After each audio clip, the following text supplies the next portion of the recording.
Good evening and welcome to this week's episode of Sunday Night Live, your favorite automotive show where we talk about all those things that help you to improve the customer experience at your store. Because the greater the customer experience, the more customers come back to you and they become your billboard. They tell everybody they know, are related to, and work with how wonderful it is to do business with you. And so that's kind of how it works. So every week we bring on the experts to share with us what they do and how they help you to become more successful. And this week, I'm so excited. I have Beth Lucchesi with CMA, Carter Myers Automotive. So welcome, Beth. Thank you so much for having me, Paul. I'm delighted to be here. All right. So tell us a little bit about your background and how you got to this point in your career. And then I have an opener that I want to do. So I am currently a talent acquisition specialist, so essentially a corporate recruiter for CMA, which is Carter Myers Automotive.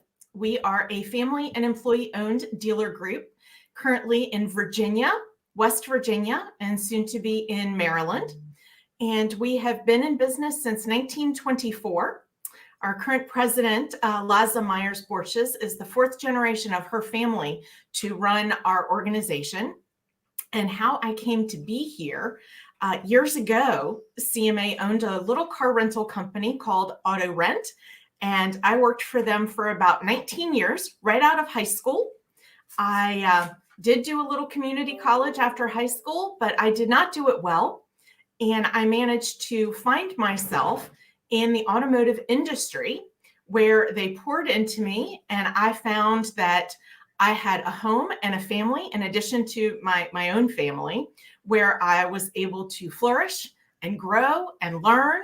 And fast forward more years than I'd like to count, and the company continued to grow, and Liza decided that we needed a corporate recruiter to help improve our efficiency in not only finding talent, but helping homogenize our process across our ever-growing locations.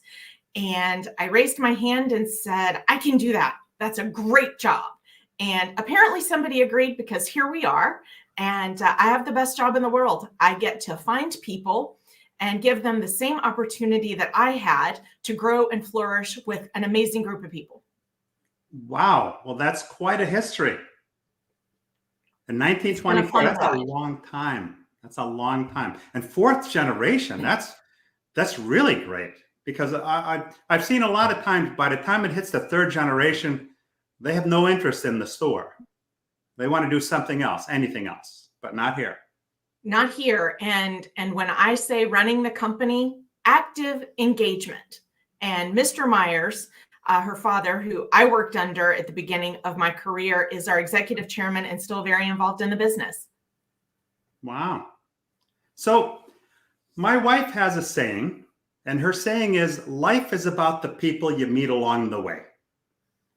And that's a really cool saying, and I've kind of taken ownership of that. And this afternoon, I spent a few hours at a celebration of life ceremony for a guy that I met along the way. His name is Richard. His name was when he was alive, Richard Tatoyan. And Richard Tatoyan was a music promoter. I went to school with his son, Kevin, years ago, back in the day. And he's got a band that I absolutely love. And I've gone to see them over many years at all different venues. And one of the more memorable times was we were at a gig in New York City. And Richard was quite the guy. He had quite the history. He signed acts like Santana, Mountain, and just numerous other people that were really unknowns back then. He signed these people to record deals. And the story I want to share with you is his meeting Janis Joplin way back when. And Richard would meet Janis Joplin at different places, and he would introduce himself to Janis, and they'd have conversation, and they'd go their way. And then he'd see her again at another venue, and once again, he would introduce himself to Janis Joplin, but Janis Joplin never really remembered his name, who he was. He says, "What's your name again?" Well, this went on for several times until one time Richard had had enough. He says, "Look, I've met you so many times. You're Janis effing Joplin, and I'm Richard effing Tatoyan, okay? Richard effing Tatoyan. Remember that, all right?" Next thing you know, he's walking down the boulevard in Hollywood, and this Porsche goes screaming by and pulls up onto the sidewalk. And he's holding on for dear life, and he's holding on to his friend, and he's like, "Oh my God, what's happening here?" And this woman pops her head out of the top of the car, points to him, and says, "Richard effing Tatoyan." It was Janis Joplin. I love it. That's amazing. Now, where I'm going with that story is, I always believe that an ounce of prevention is worth 5 pounds of cure. Not a pound of cure, 5 pounds of cure. We've always had this situation where we never had enough texts. It's nothing new. I had it way back when. We have it now, and we'll have it for some time in the future. And we have texts, and we walk by them every day, and we have conversations. But do we really? What do we know about these people? It's like Richard reintroducing himself to Janis Joplin every time, and she didn't remember. But when he made it, "I'm Richard effing Tatoyan," when he made it memorable, she remembered him. So what are you doing to be memorable to your people that already work for you? They invest 40, 50, 60 hours a week with you. I see people put ads out there. "I'll pay you $10,000 if you come work for me." What about the people that are working for you now? So I wanted to have Beth come on the show because they're doing some really exciting things over at Carter Myers, some of which we're going to share with you today. And for some of you, it may be, "Wow, yeah, awesome, we do that." But for others, it may be, we hadn't really considered that, or we tried that and didn't have success with it. So I want to get into a couple of comments here, and then we'll start with our first subject. And the first one is from Robert Migliaccio. I think he knows you, right? He does. He is one of my top-notch service managers at my Chrysler Dodge Jeep Ram store in Stanton, Virginia. And he says, #we are CMA. And Russell B. Hill. Well, good evening, Paul and Beth. Looking forward to tonight. And Jeff Daniel says, "Grow your own. Train them to retain them." And Robert says, "She's a rock star for us." Wow. You know, I got to put that up there because I'd be inclined to agree, having had conversations.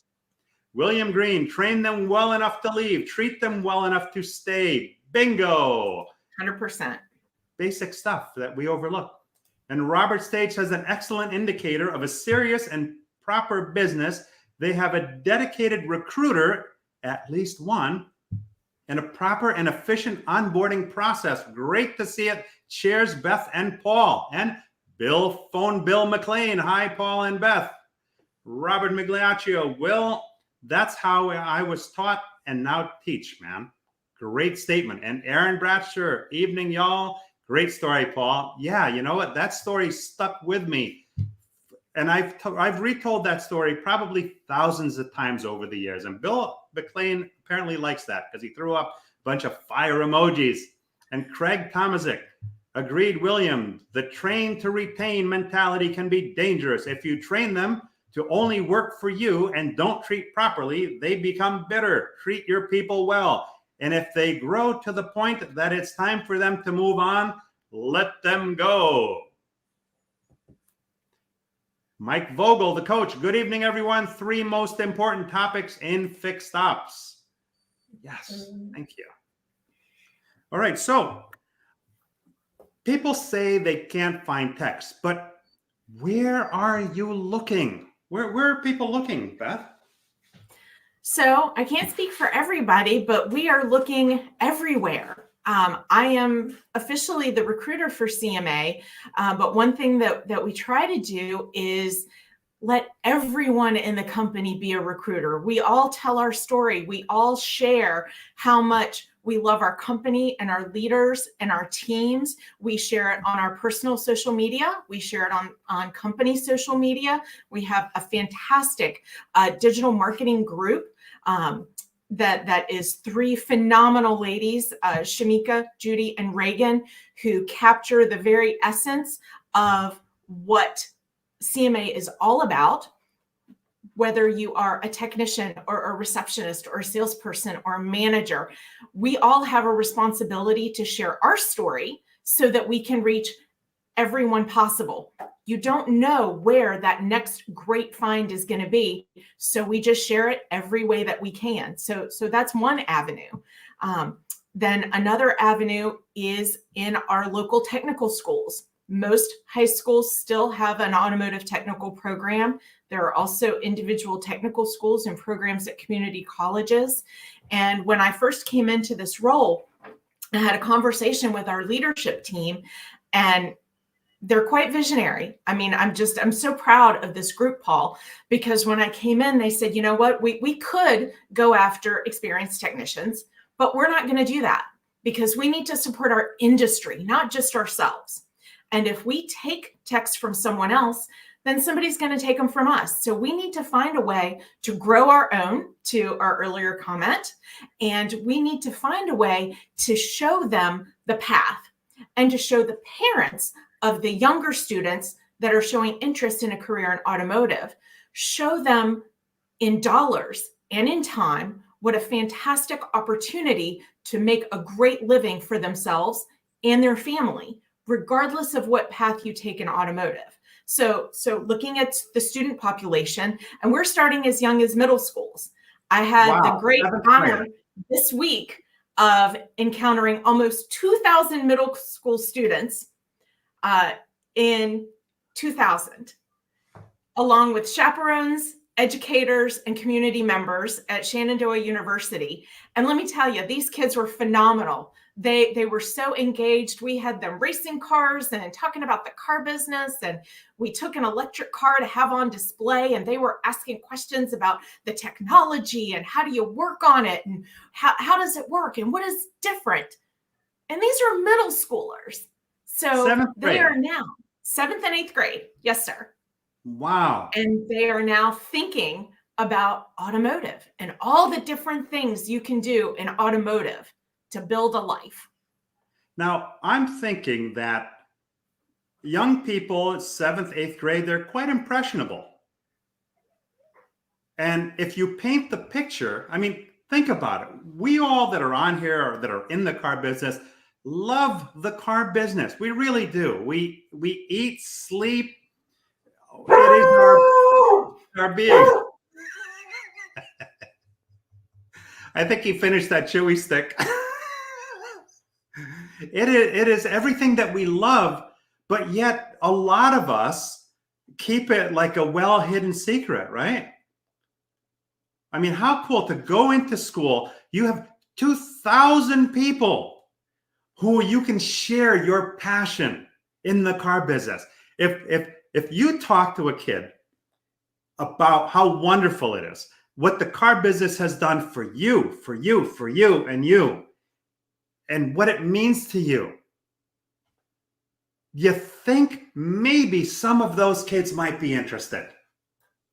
Wow. I can tell you for sure they are. And as they were coming around in groups, they had chaperones. So not only did we have an opportunity to share with kids, but I can't even tell you how many people said, hey, I bought my Subaru from you, or my Hyundai, or any of the number of brands. But I think it was about 10 people that came up just to say hello because they were a customer and they were so excited to see us involved in a community event. That's community involvement. You're adding value because you're going to share with them a path. Look, college is great, but not everybody's cut out for college. These aren't conversations that too many people are having. You're exactly right. And we support education fully. And if you are on a path to go to college, you know what? Working in the car business part-time while you're in school is a fantastic opportunity. But if you are not bound for college, there are so many jobs. People think traditionally, if you want to work in the car business, you got to sell cars or work on cars. And those are two very important jobs. Absolutely. But there are 100 others. And maybe one of those job descriptions is a fit for your skills and your personality and the things that you like to do, whether it's parts or service or a title clerk or the back office or accounting and payroll. There are so many elements. And that's one of the things that we like to share with our students and their parents, to start having that conversation and just start thinking about automotive in a different way. We have a complete ecosystem in our buildings in so many different areas. I want to get to a couple of comments here because I don't want to run behind. Michael Larkin, good evening, great people. Welcome, Michael. Hey, my car hit the lot, so hopefully within the next couple of weeks, I will have it in my possession and we'll be able to meet up for that lunch. Robert Allen Carvel, we all have these people in our careers.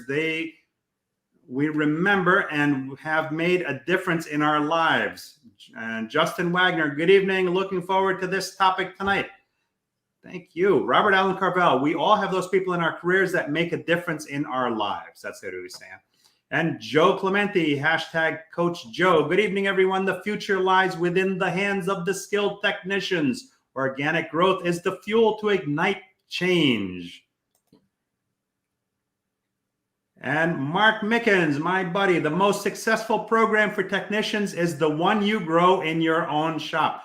You have complete control over that. Now, I have to say it's a little sneaky though, because when you give somebody an opportunity in the car business and you give them the ability to work part-time while they're pursuing perhaps other schooling, that's not really fair, because we all know that once we get into the car business, very few people leave it alive because it is such an awesome business.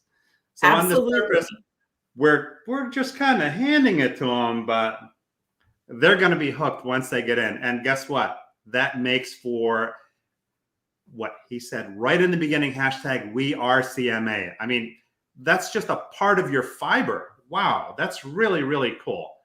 Matt Bunch says, good evening, everyone. Welcome, Matt. And Craig Tomasic says, whether we like EVs or not, they may just attract the next generation of techs the industry desperately needs. 100%. And Craig is 100% right. Robert Allen Carvel says, Georgia State Board of Education Automotive has an automotive class in middle school. I have such fond memories of auto shop growing up in middle school and high school. There's just nothing like it. And Craig says, whether we, that one came through again. Sometimes comments come through twice. William Green, I have found that a succession plan is key. 20% leave the field in the first year and another 22% in the second year. These are big numbers. Yeah, 42% within 2 years are gonzo. You have to have a succession plan for the young generation. Now, I touched briefly on stores offering these big bonuses to come work for them, but how many of the stores out there have a retention bonus? I mean, I'd rather give somebody a bonus for being loyal to me than just trying to hook somebody in from the outside so they're only chasing that golden handcuff for as long as they need to, and then they're gone off to the next one. How do you guys deal with that? You're absolutely right, Paul. And some folks may have success using a sign-on bonus, but we think about it just a little bit differently. To your point, we have folks that chose us over someone else. And you may or may not know, we are an ESOP company. So we are one of only 4 dealer groups in the United States where employees actually own about 26% of our organization. And that sometimes is a concept that is challenging for our younger associates or potential associates to comprehend. They're thinking about today and today's dollar and their hourly rate and what they're going to do in the next 2 weeks, in the next month. They're not thinking about retirement necessarily. I wasn't thinking about retirement at 17. So it kind of ties into two things. Number one, yes, we absolutely want to reward the folks that are staying here. I would much rather walk through any of my 23 shops and talk to my existing technicians and say, you know, Paul, I know you do such a great job for us, and you've been here for so many years now. And do you have any friends? Are you familiar with our referral program? Let's just talk about it, because people forget over time. You get in your grind, you get in your groove, and you're staying in your lane, and we're all busy, and we don't think, oh gosh, Johnny that I hang out with on Saturday night is a tech, and he's not really happy where he is. You know what? I need to have that conversation with him, because I love what I do, and I love my team that I work with, and hey, maybe he would be a fit.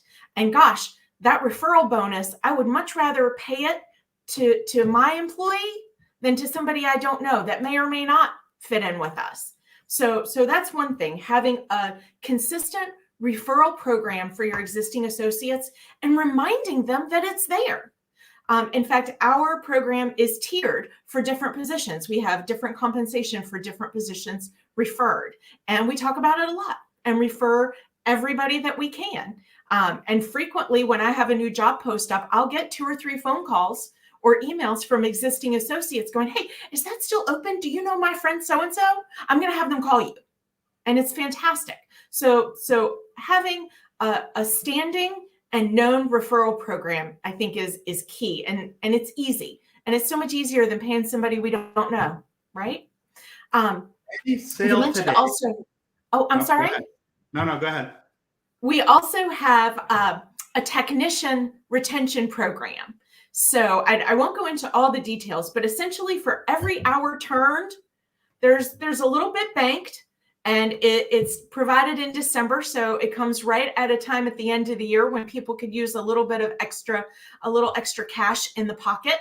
And it's year over year. The longer you stay with us, the more you are rewarded.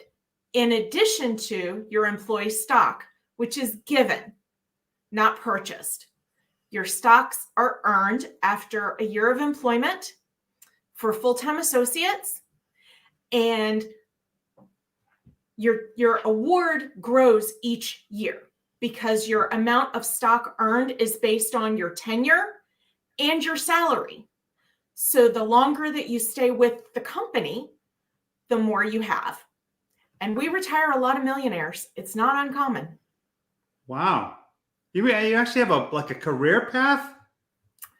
Written in pen and ink. Well, I guess technically it's digital now, but we do. We have a career path. And that's one of the things you mentioned, some of the statistics about losing technicians in the first 2 years. And one of the things that I learned when I first came into this role is that most dealers, independent, new retail, everybody recruits from the tech schools and the high schools. But what is common is to pull these students out of class and put them into the quick lane, and they stay there until they burn out. And that's not our process. We don't want to burn you out in the quick lane. We want to help you become a master technician. We want to help you enrich your life and grow your life for your family and for yourself.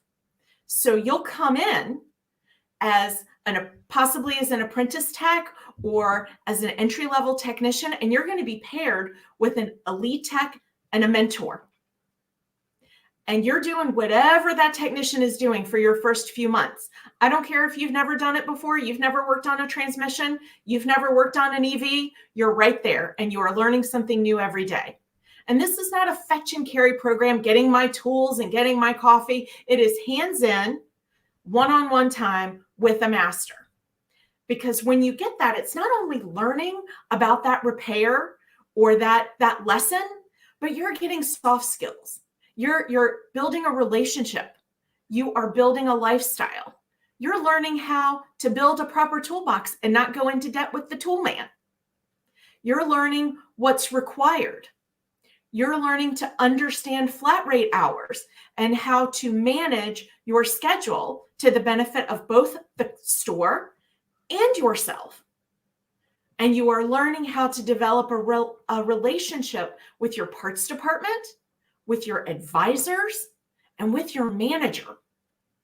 Because not all the conversations we're going to have are easy. So part of that training with the Master Tech is learning these skills that are going to help you grow. And when the Master Tech is comfortable and feels that you're ready to move on, you do go to the quick lane just for a little bit. But the purpose of that time in the quick lane is not to have you doing oil changes and PDIs, but it's to gauge how you're working independently. Are you still doing your lessons? Are you still doing your OEM training? Are you still coming to your Master Tech when you come across something you're not familiar with? Are you still engaging and moving forward? Are you in the corner on your phone? Because if you're in the corner on your phone, maybe this isn't for you. And that's okay too, because it's a time for learning and development. And then the third stage is when you come into the shop, and hopefully by then you've finished the program that you're in, you've graduated from your technician program, and you're ready to move into the shop and start turning your own flat rate hours and start building your career and your pathway. And everything has been documented and lined up for you as part of your onboarding process. That is so flipping the current process on its head. I want to get to a couple of comments, but wow, I have some stuff to add on to that for sure. That totally just, my friend Paul Machine says, don't think outside the box, get rid of the box, throw the box away. Let me get to a couple of comments here. Let's see here. Aaron Bratcher, sign-on bonus is bait on a hook, too many strings to it, and tells your current techs you don't value them. I agree with that 5,000%. I know it's customary at 100%, but that one's 5,000% for me. Robert Allen Carvel, a dealer can spend $60,000 over 5 years in investing in a technician's career. No joke. It's not inexpensive. So why not do it the right way? Wow. Phone Bill McLean, owners just do more. I've seen that. Is that a tagline of yours, or? That's our purpose. That's our mission statement. I love it. But it makes sense. It makes sense. There's a certain pride that comes with you. You're not just an employee. No, we're owners. Wow. And Joe we take Chambers, it very seriously. Interesting point, Craig. And Joe Chambers says, hey, Paul Meijer, great topic tonight. Appreciate what you do for Fixed. And a referral program works under certain circumstances. Thank you. Thank you, Joe. Longevity bonus should not be given in lieu of raises. And they are not. It is in addition. So it's a real bonus. It's a real bonus. Russell B. Hill says, Joe Chambers, I sure agree with that. And William Green says, Beth, a career path in writing is awesome. This holds the company accountable and in the end makes the company and technicians successful. Bam, that's a mic drop moment right there, Beth. That was really, really, really good. And William Green says, mentors are key. We are rapidly running out of these in our industry.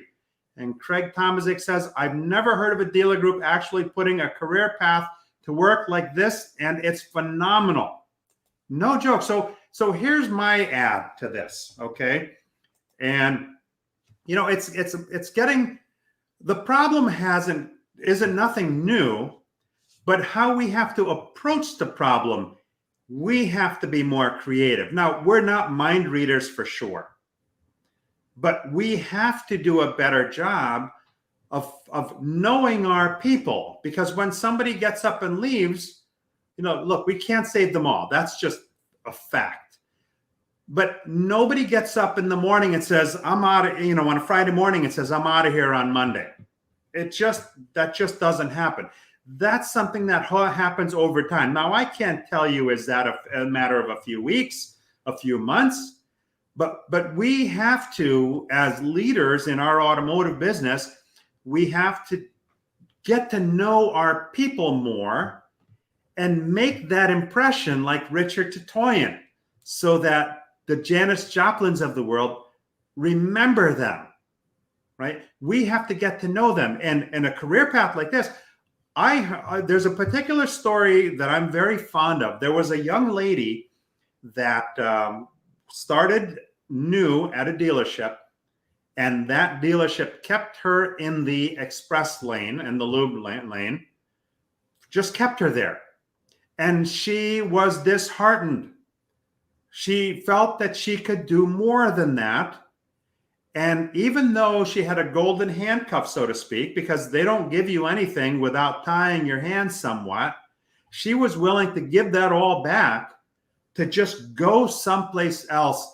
Somebody else saw something in her, recognized something in her, a passion, a hunger for wanting to do more than she was given the opportunity to do at that store. And she went to that other store, and she's flourishing like never before. So when you say you pair these people with a master tech and a mentor right out of the gate, and that you don't stuff them just in the lane, if I'm getting too excited, just pat me on the head a little bit like the Benny Hill guy, the old guy. No, you keep right on going. I love it. Because that is just so counterintuitive to what we do. And you really learn more. I talk to people all the time, and it seems as though if you're the tranny expert, you stay the tranny expert. And they don't want to bring somebody else in to learn that. Or they feel that it's not a good use of their time. They could maximize more by only having that person do it. But I've always been an advocate for cross-training.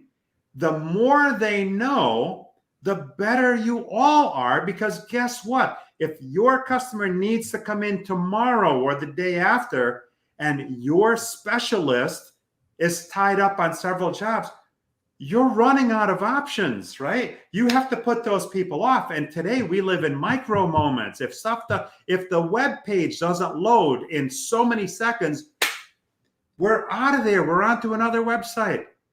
So this is just brilliant. I can't say enough about it. Let me get to a couple of comments, and then we go on. Wow, this is really, really cool. Craig says, I did that one already. Jeff Daniel, written path and clear directions on how to achieve the next level. It's a must. It really is a must.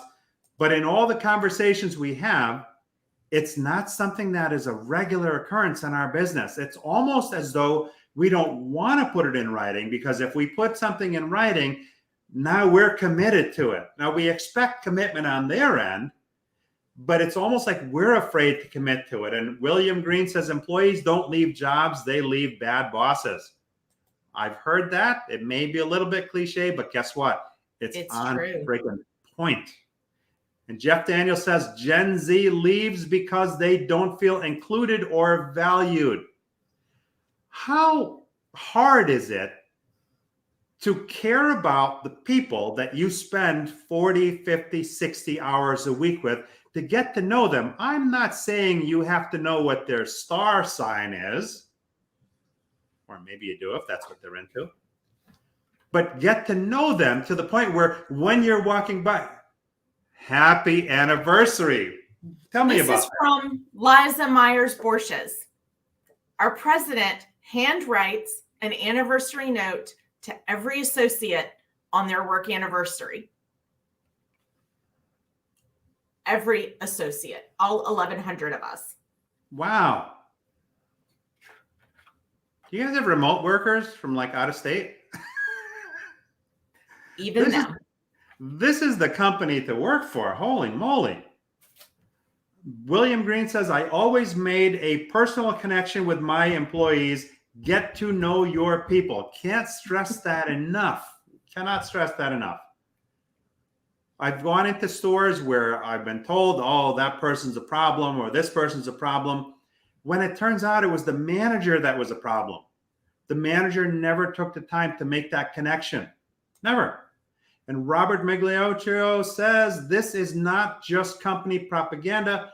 from the front line, we do this. Yeah, no, I'm getting the feeling here that you guys live this. And, I was started to say before, look, life boils down to sales. I don't care what you're doing. You're either selling somebody something or you're being sold something. I think that's a Grant Cardone thing, either sell or be sold. But it's true. But no sale happens without any kind of a relationship. And when you advocate to all your people, all 1,100 people, you have 1,100 recruiters working for CMA, whereas many companies don't even have one. And these people have a circle of influence. They have a tribe. There's 1,100 tribes that these people exert a certain amount of influence over. You don't think that my friends value my opinion? If I love working for you and I want to share that love with my tribe, half the sale is already made. That's your deal to lose. When people are crying every single day, I can't get texts. Wow. Disruptors. They're not just taking your customers, they're taking your talent. They are promising shiny baubles and dollars and all kinds of things. And the best way that you can combat it is to know what your people want and to find a way to share it. Make it so that they never want to leave. And if they leave because there's an opportunity that's presented to them that goes outside of what you do, wish them well. Absolutely. We've had people that have left to try a disruptor, and all the ones that I know have come back. Now, the grass is not always greener. My friend Justin, he works for a company and they sell a product. They do promotional items. And I found out from you this evening that you guys also do this program. And I'm going to share this. Let me bring this up here. Now, you have to look at this in the vein in which it was intended. This is not to poach other people. No. This is to recognize that you're offering somebody an opportunity, a life-changing opportunity, if they feel the need to explore it. Okay, we are not advocating by any means to poach anybody. No. But if there's somebody out there that's miserable, as a human being, you owe it to them and you owe it to your company to at least give them the opportunity for something more. And I'm going to share this on the screen here. This is what the product looks like. And this is where it is placed. Now, when this vehicle goes into another shop, as we all know, 7 in 10 do, it's just a fact. If the technician there is perfectly happy and content with their workspace and the company they're working for, no foul, no big deal. But if they are not, and you have the opportunity to change somebody's life for the better, why not? Everybody has a smartphone, and that smartphone typically is right here in their pocket. You think if somebody is not happy where they are, you think they may scan that little beauty right there? We hope so. Got a couple of comments. Matt Bunch, one of the largest issues in most shops is one individual that has negative energy. Keep employees engaged, active, set goals, embrace in public, embrace often. 100%, Matt. In changing one's eating habits, we refer to something called crowding out the bad food. Okay? It's not that you're going to stop. there's two ways to look at it. You can stop eating all the bad food and then wish you still ate the bad food, or you can eat all this other great food that's good for you that crowds out the bad food. So now you don't have time for it. And that's the same with the negative employee, right? If you get to know your people and you spend time with them, I'm not talking about the manager that sits in the office all day, but I'm talking about the person that's in the drive at 7:30 in the morning with their people. I'm talking about the person that's walking through the shop throughout the day. Seeing if somebody's having a challenge, to walk up to that person and see how they're doing. Hey, is there something I can help you with? Whatever the case may be, show them that you care. Then I think it might be a little difficult for a negative person like that to really exist, no?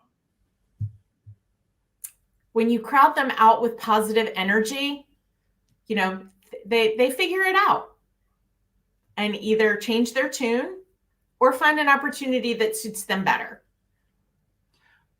It's well known that I'm a food addict.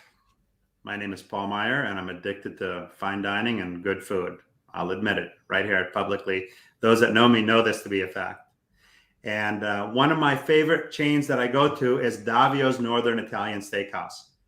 And Steve has taken a fledgling restaurant that started in Boston, and turned it into an empire. I think he's got maybe 10 or 11 at this point. I've been to 8 of them throughout the country. And he has an environment in which everybody is vested. Everybody is waiting for the numbers to come out because they want to see how they did compared to their peers. And when somebody feels that they no longer support that mission, he says, I don't have to fire anybody. They leave on their own because they know what we're about. And they know that if they don't support that mission, there's really no place for them here.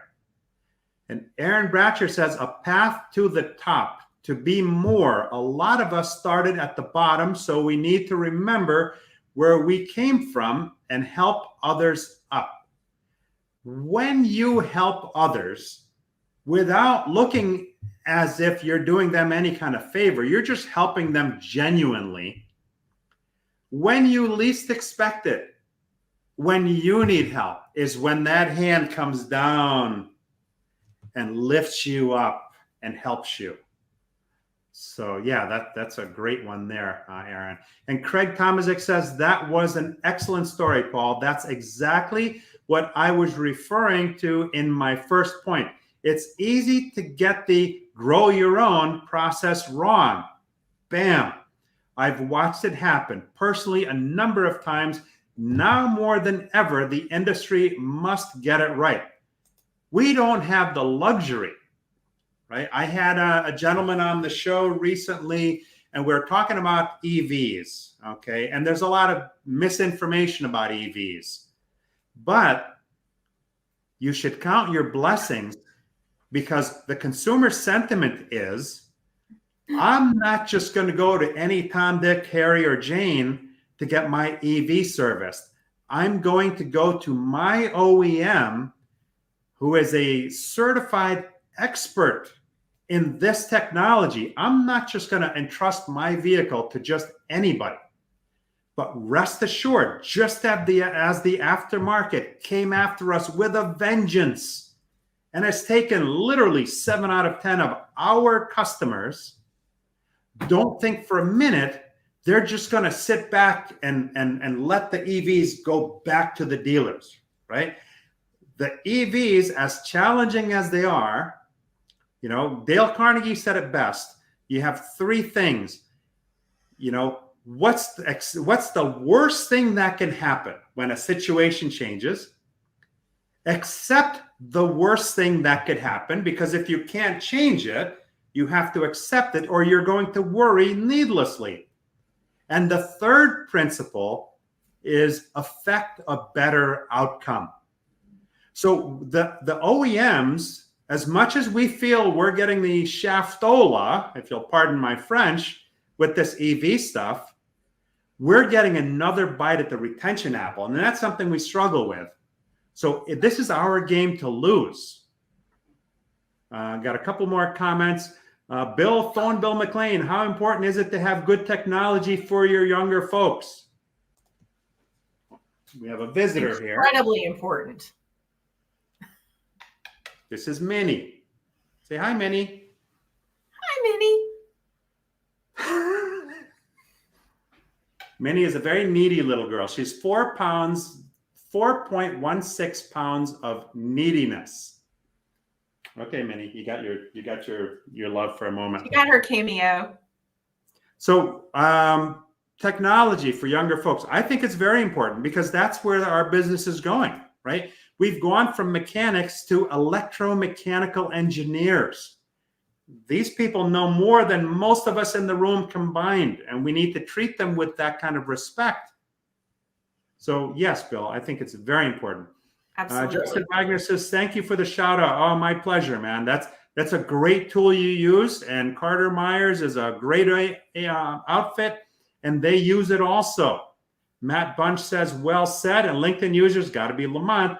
This is the best show I've watched. Where are the service managers that need to be in this session? Are service managers listening? Well, you know what? We can all share this episode with them, because if you help one of your friends, you've done your good deed for the next year. And William Green says, William, I would agree. Where are the service managers? There is a lot to be learned here. Wow, thank you. Well, you know what? I knew I knew Beth was going to bring the fire. Well, one of my service managers is with us. Rob is one of my service managers. So thank you for joining, Rob. Yep, and Joe Chambers is a fixed ops director, and we've got other service managers here. Yes. Aaron is a service leader as well, and several others. So, and a lot of people watch us on the replay. You know, Sunday night is kind of a hit or miss. There are some people that say, oh, I don't do anything on Sunday night. But then you see him in the clubhouse all night long on a Sunday. So I'm not quite buying that. Remember, we can see what you're doing. We know what you did last summer. And then other people just watch it during the week. I'll get messages weeks later, 45 minutes into an hour show. So yes, they are there. Customer experience. Talk to me a little bit about customer experience at CMA. It is something that is top of mind for every associate, every manager, our leadership team.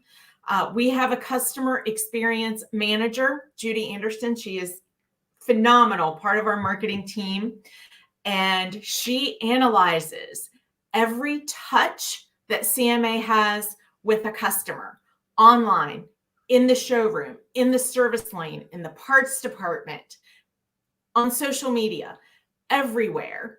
And we know, and again, you mentioned earlier, Paul, nothing that we're talking about is new. Nothing. I learned at 17 years old from Carter Myers that if you take care of your customers, the business will take care of itself. And it is as true in 2022 as it was in 1986. So now I've told you how old I am, which I shouldn't have done. But it's so important. When a customer feels respected and valued and appreciated and treated fairly, there is nothing better. We have customers. I was in one of our Honda stores not long ago for a meeting with a service manager. We were just going to talk about some recruiting ideas and some marketing and a couple different things.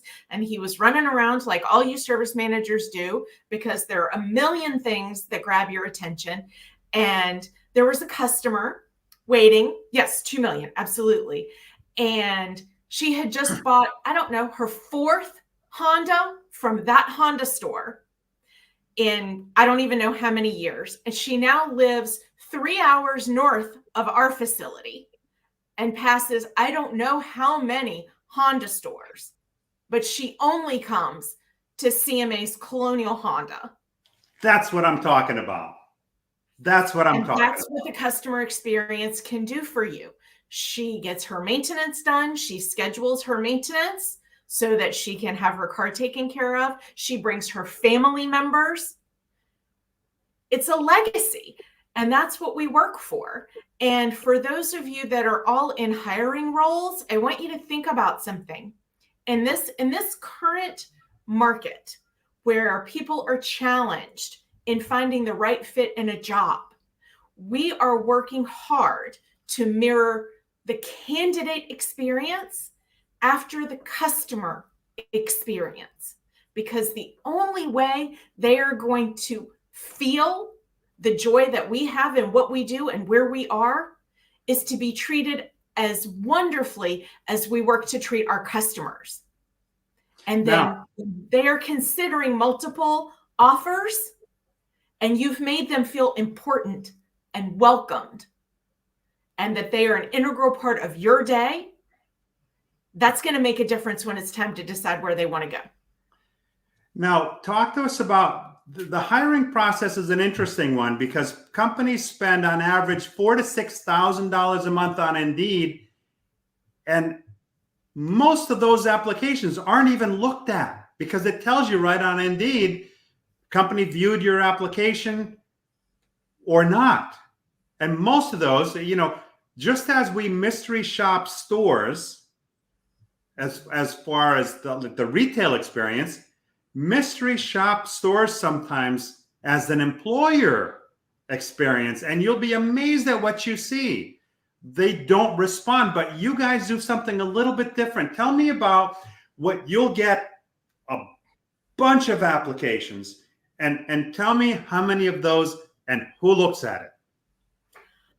We look at every application that comes through, and it's either myself or a gentleman named Nate who also works in our HR department. And he has a degree in HR from Liberty University. And as he got onboarded and was working in payroll and doing all kinds of things, he asked to learn about the recruiting aspect because he didn't have a lot of exposure. So if you apply for a job at Carter Myers Automotive, whether you apply through Indeed or you apply through our website, one of us is going to look at your application or your resume. And I know that sounds like a huge time user, and it is. But here's why it's important. Some people just click to apply. Click, click, click, click. They've applied for 10 jobs in 10 seconds. And they may be well suited. It may be a right fit, but it may not. And we don't want to miss an opportunity to identify a candidate because they don't know what opportunities exist within our organization. So if you apply for a service advisor position and you have, or any position, it doesn't have to be in service. If you apply for a position and your resume reads that you would be really successful in another role, then you're going to get an email saying, "Hey, Paul, thanks so much for being interested in CMA. I've looked at your resume, and have you ever thought about this job? I think this would be a really great fit for you. Can we schedule a few minutes to talk about it? I'd love to get to know you a little bit." And sometimes they don't have any interest, but a lot of times they do. Brilliant. And thank you. It's the little things. The feeling that person has that you really looked at their resume, yes, and you reached out, and it wasn't an automated response. It was a message from Beth or a message from Nate. And here's my contact information, and tell me when you can talk, or email. And it's not just that you responded, you looked at, dissected, and determined an opportunity that you felt was better for that person. You actually cared about that person enough to explore what's the best opportunity for that person at your company. Absolutely, because we have all been on the other end of the stick, right? We've applied, and you're sweating, and you're praying, and you're hoping somebody responds to you. And I don't want to be the person that says, "Hey, thanks for applying. We'll be in touch." We will never be that person. Or here's another good one. You apply for a management position. They have so many ads out. They don't even know what they have out. And they reply with, "We're actually looking for technicians." Then why did you put a management position out there? Right.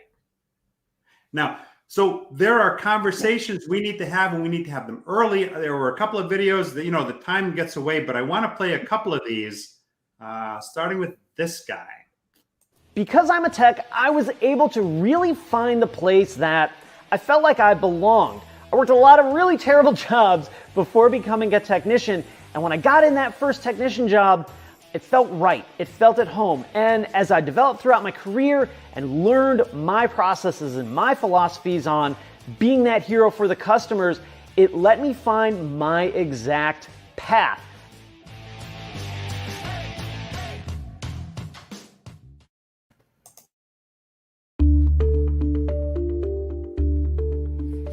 You know me. I'm just a younger version of you. I like to tear stuff apart so I can put it back together. My hands are my best tools. I learn with my hands. I work with them. I think with them. We know how to make things go. So what would you tell me if I was the younger you? Would you tell me to stop fidgeting? Sit at my desk and try to be like everybody else. Or that there's only one road to success? Or should I keep driving like you did, fixing stuff and figuring out how to keep the world moving? Help me show the world that there's a profession right here in my hands. Help me build my life and my career the way I'm wired to work. For us, this is how we work, and you can lay that across to you. It's how we are, wired for success. If we stand together, stand for those of us who love working with our hands, we'll not only champion tomorrow's workforce of technicians, but we just may change the way everyone thinks about technical careers. You figure out how to be you. Now help me be me.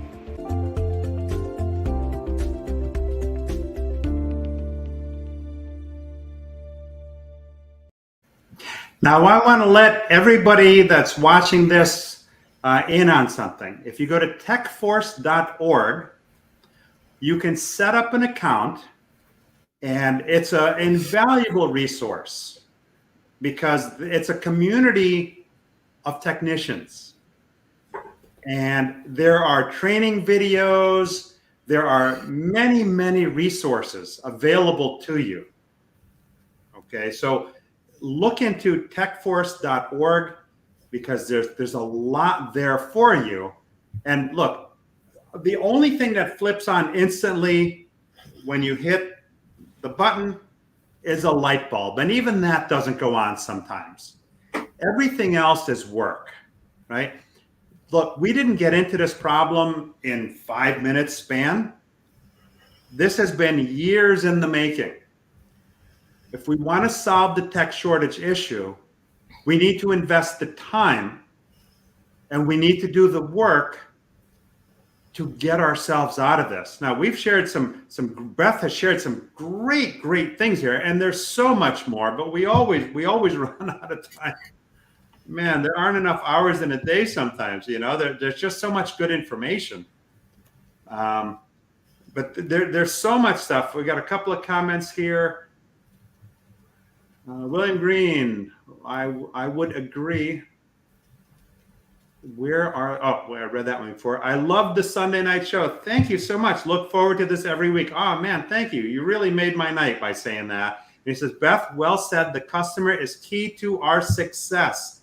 Always has been. And he also says, never stop hiring. Unfortunately, there is always the bottom 10%. But that's why you have to continually hire, right? Yes. Develop. It is the responsibility of all of us. I'm sorry, Paul. I just wanted to sneak this in because it is the responsibility of everyone that loves the automotive industry to help us shift the perception. There is an incredible opportunity to be had in all these 100 jobs in automotive, and we need to share it with our friends, with our family, with the students, with potential candidates, and we need to show them what we are offering. Because the perception of the 1970s is still top of mind to people today. And the automotive of tomorrow is coming fast, and we've got to prepare for it. It's here. The future is here now. As a matter of fact, it got here, I think, a couple of years ago. And it's up to us, right? It's up to us whether we embrace it or whether we let it pass us by. So, wow, thank you so much. You've shared some really, really great stuff. There's so much more, but we only have an hour. So Paul, thank you so much for having me. It's been a blast. I love your show, and I'm delighted to call you a friend. Thank you. Thank you. Don't go away after we sign off. I want to talk to you some more. So thank you, those that watched it live and those that are going to watch it on the replay. I appreciate the support every week. You guys are fabulous. You guys and gals are fabulous. If you see something here that might help somebody that you know, share this show with them. Because the better we all get, the better the customer experience, and people will have a whole different level of respect. And William Green says EVs are coming, ready or not. EVs are here. They're here. They've been here. So thank you again. Beth, don't go away. Have a safe and successful week next week. And we'll see you next week on Sunday Night Live. Have a great night, everyone. Thank you.